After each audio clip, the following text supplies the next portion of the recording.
Koliko volim raditi to što radim, koliko volim svoje klijente i zaista vam želim od srca da radite to što volite raditi, da se punite iznutra davanjem, da primate, da se otvarate zaista jer je tu divan život.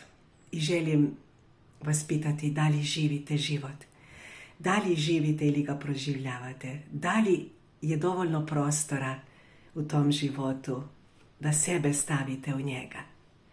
Znači zastanite i pitajte sebe da li ja živim kako želim živjeti. I ja zaista što god da radim, ja to volim raditi. I kad radim s ljudima, biram klijente, naravno da biraju i oni mene, zato jer mi je bitno kako se osjećam dok radim to što radim. I to stalno radim i to biram. Uživajte ljudi dragi.